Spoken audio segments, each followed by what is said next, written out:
Stop saying nice. This one word is ruining your English. In the next few minutes, I'll give you 10 better words that make you sound more natural. And one of them, native speakers use all the time. You always say, she is nice. He is nice. Everyone is nice. But what does that even mean?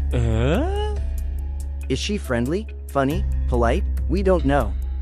So your English sounds unclear.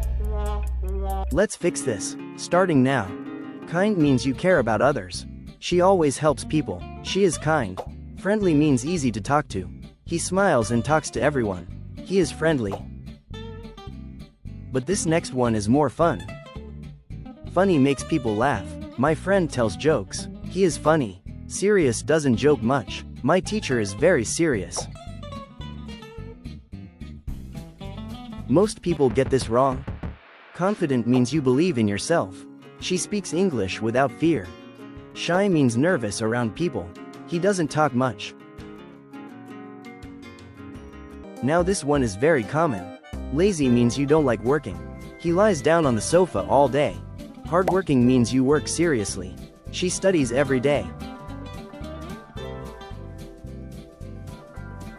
And this one can sound rude.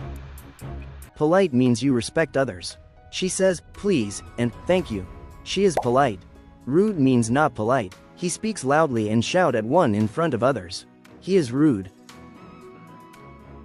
Okay, but this next one, most people don't know, and native speakers use it a lot. Calm means relaxed and not nervous.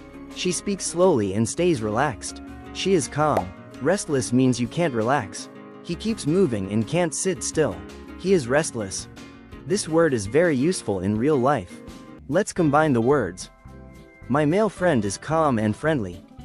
My brother is restless but funny. This makes your English clearer.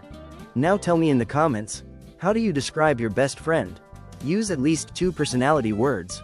If you still say nice after this, watch this again.